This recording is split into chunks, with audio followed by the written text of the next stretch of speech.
साथियों नमस्कार।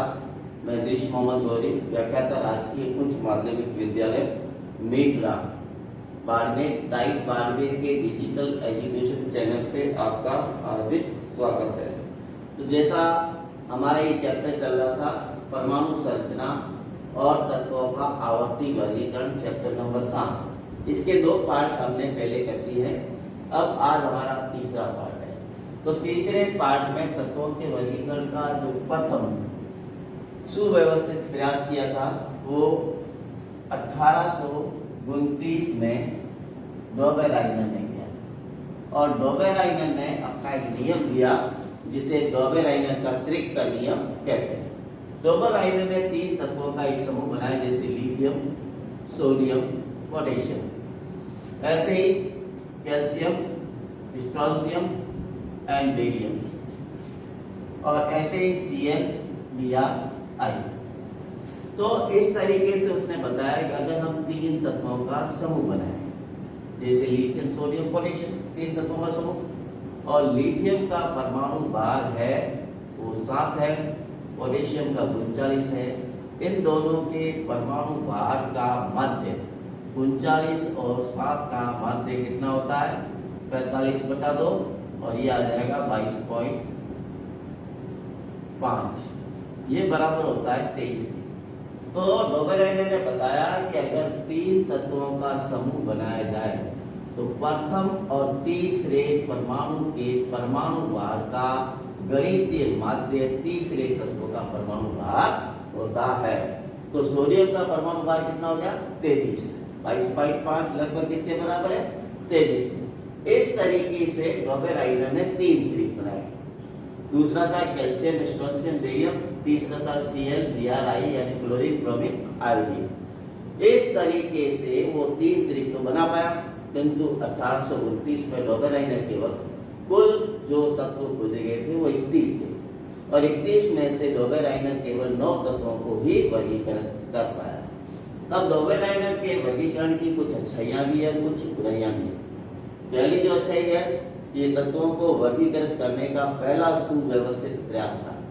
दूसरी अच्छाई है कि उसने जो भी 3 त्रिक दिए थे उन तीनों त्रिक पे ये नियम पूर्णतया लागू था। अब इसकी बुराई यह है कि उस वक्त जो 31 तत्व खोजे गए थे उसमें से केवल वो 9 को ही वर्गीकृत कर पाया, शेष तत्वों को वर्गीकृत नहीं कर पाया। तो उनको कौन भी वर्गीकृत करेगा? दूसरी बात है, ये जो गणितीय माध्य वाली विधि है इसका विज्ञान से कुछ लेना देना नहीं, ये एक तुकबंदी थी, तो ये वैज्ञानिक वर्गीकरण नहीं था। अब डोबेराइनर ने जब अपना वर्गीकरण दे दिया तो उसके बाद अगला वैज्ञानिक आया न्यूलैंड। उस न्यूलैंड ने भी तत्वों के वर्गीकरण का प्रयास किया और 1865 के अंदर न्यूलैंड ने तत्वों को वर्गीकृत करने का प्रयास किया। न्यूलैंड ने बताया कि जैसे संगीत के 7 सुर होते हैं वैसे ही 7 समूहों के अंदर अगर तत्वों को वर्गीकृत कर दिया जाए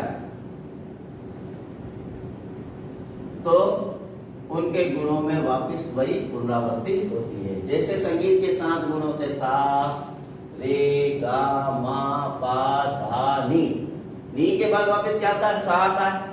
तो न्यूलैंड ने बताया कि प्रत्येक 8वें तत्व के गुणधर्म, जैसे ये पहला, दूसरा, तीसरा, चौथा, 5वां, 6वां, 7वां और ये 8वां, प्रत्येक 8वें तत्व के गुणधर्म उससे जो प्रथम स्थिति पे उससे, जैसे फ्लोरीन का देखेंगे तो हाइड्रोजन, क्लोरीन का देखेंगे तो इससे 8वां कौन सा है? फ्लोरीन।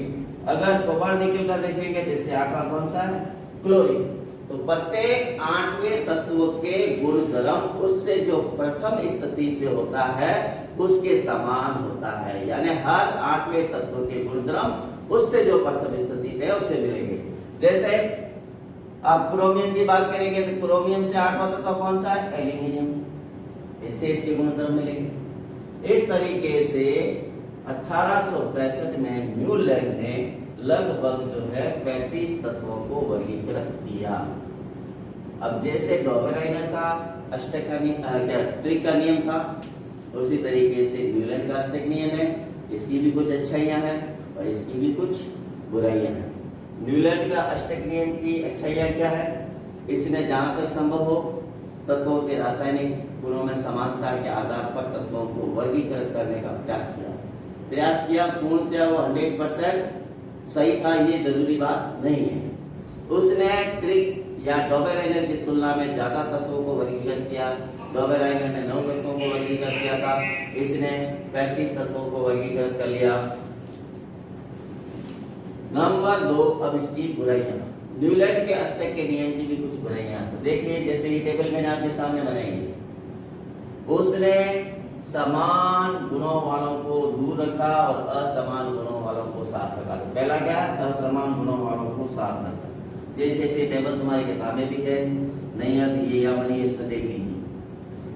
हाइड्रोजन, फ्लोरीन और क्लोरीन, ये तीनों क्या? अधातु। और इसको किसके साथ में रख दिया? कोबाल्ट, निकल के साथ, प्लेटिनियम के साथ। तो ये क्या है? धातु, यानी असमान गुणों वाले तत्वों को उसने साथ में रखा। ये इसकी पहली बुराई थी। दूसरी बुराई है कि असमान गुणों वालों को साथ में रख दिया। दूसरी है कि समान गुणों वालों को दूर दूर रखा। अब जैसे कोबाल्ट और निकल और आयरन, इनको आपस में मिलाओ तो ये दोनों ही धातु हैं और इनके गुण काफी समान मिलते हैं, किंतु कोबाल्ट निकल को पहले समूह में रखा और आयरन को सातवें समूह में रखा। तो ये इसकी दूसरी बुराई है या कमी है। तीसरा, यहाँ पे देखो कोबाल्ट और निकल, ये कोबाल्ट और निकल है, इन दोनों को एक ही जगह पे रखा, यानी दो तत्वों को एक जगह पे रखा। यहाँ भी देख लो, दो तत्वों को एक जगह पे रखा, यहाँ भी देख लो, दो तत्वों को एक जगह पे रखा। अब एक कुर्सी पे एक आदमी बैठेगा, दो आदमी कैसे बैठेंगे? ये इसकी तीसरी बुराई थी। चौथी बुराई यह है कि इस वक्त तक लगभग 63 तत्व खोजे गए थे और उसमें से केवल वो 35 को ही वर्गीकृत कर पाया। और पांचवी है कि न्यूलैंड का अष्टक नियम परमाणु क्रमांक 20 यानी कैल्शियम तक ही लागू है या एप्लीकेबल है। उसके बाद इस नियम में विचलन आना शुरू हो जाता है। तो न्यूलैंड के अष्टक नियम की क्या कमियां हैं? असमान गुणों वाले तत्वों को साथ में रखा, पहला बिंदु।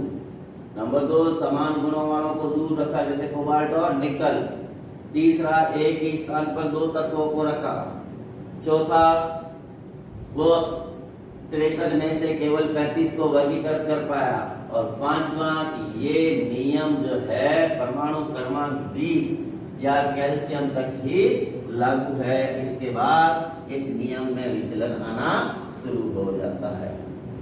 इतना सब होने के बाद रूसी वैज्ञानिक डेमेट्रो मैंडलिव ने तत्वों के वर्गीकरण के लिए अपना एक प्रयास किया और उसने प्ले कार्ड या ताश के पत्ते लिए और हर ताश के पत्ते के ऊपर 1, 2, 3, 4, 5, 6, 7, 8 लिखा। ठीक है, तो मैंडलिव ने इन तत्वों को वर्गीकृत करने के लिए ताश के पत्ते लिए और ताश के पत्ते का जो पिछला हिस्सा होता है, जो व्हाइट होता है, उसके ऊपर रोमन संख्या में ऐसे आंक लिख दिए। मैंने यहाँ पे 7 लिखे हैं। और मैंडलिव ये जानता था कि इस दुनिया में ज्यादातर तत्व है वो या तो ऑक्सीजन से क्रिया करते हैं और हाइड्रोजन से क्रिया करते हैं। और उसको ये भी पता था कि हाइड्रोजन की संयोजकता 1 है और ऑक्सीजन की संयोजकता 2 है। अगर कोई परमाणु किसी अन्य कोई परमाणु हाइड्रोजन के एक परमाणु से क्रिया करता है तो उसकी संयोजकता 1 हो गई। हाइड्रोजन के 2 परमाणु से क्रिया करता है तो उसकी संयोजकता 2 हो गई। और हाइड्रोजन के 3 परमाणु से क्रिया करता है संयोजकता 3 और हाइड्रोजन के 4 परमाणु से क्रिया करता है तो संयोजकता 4। अगर किसी परमाणु के 2 परमाणु ऑक्सीजन के 1 परमाणु से क्रिया करते हैं तो संयोजकता 1। किसी परमाणु का 1 परमाणु ऑक्सीजन के 1 परमाणु से क्रिया करता है संयोजकता 2। किसी परमाणु का 2 परमाणु 3 परमाणु ऑक्सीजन, किसी परमाणु के 2 परमाणु ऑक्सीजन के 3 परमाणु से क्रिया करते हैं तो संयोजकता 3। और किसी परमाणु का 1 परमाणु ऑक्सीजन के 2 परमाणु से क्रिया करता है संयोजकता 4। इस तरीके से मैंडलिव ने आंतों के लिए ये सूत्र लिखा R2O, RO, R2O3, RO2, R2O5, RO3, R2O7, RO4।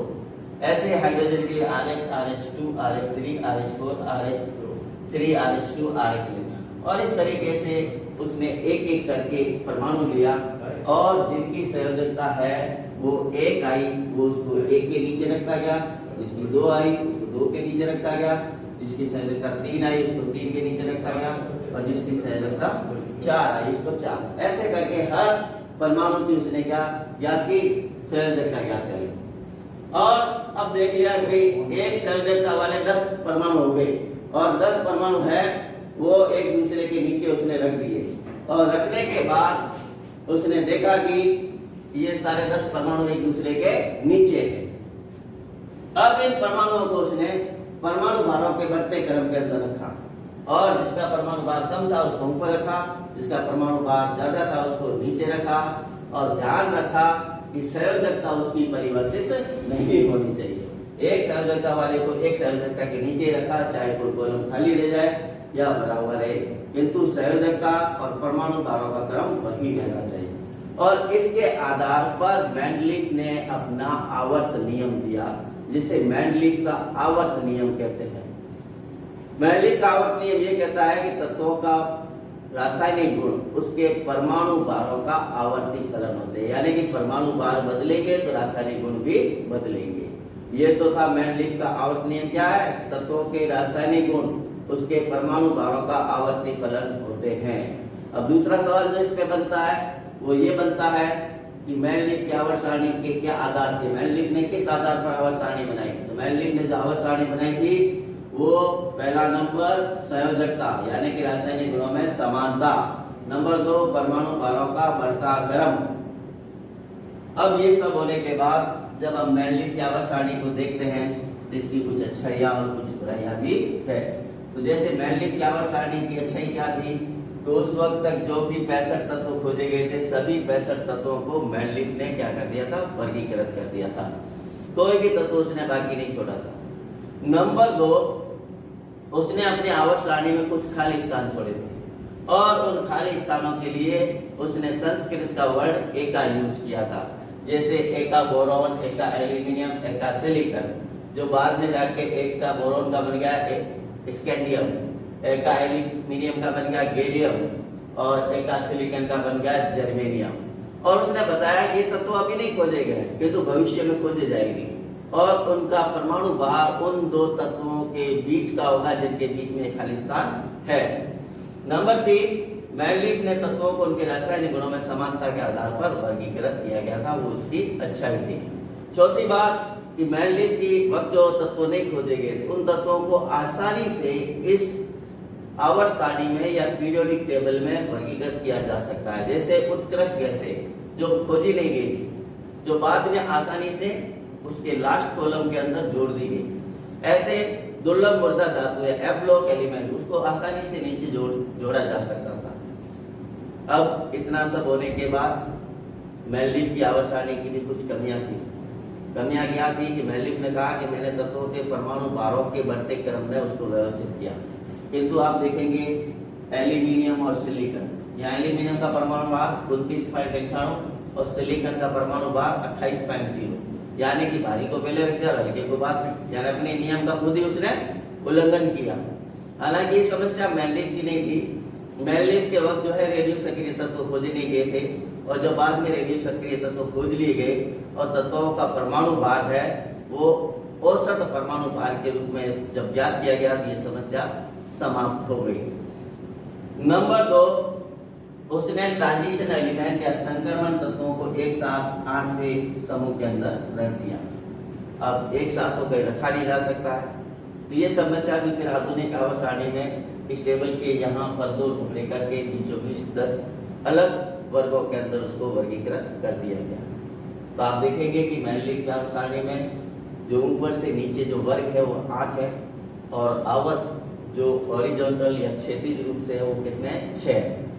तो साथियों ये थी हमारी मेंडलीफ की आवर्त सारणी। अगली क्लास में हम आधुनिक आवर्त सारणी के बारे में चर्चा करेंगे। तब तक के लिए धन्यवाद। डाइट बारमेर के एजुकेशनल चैनल को सब्सक्राइब कीजिए और लाइक कीजिए। Thank you.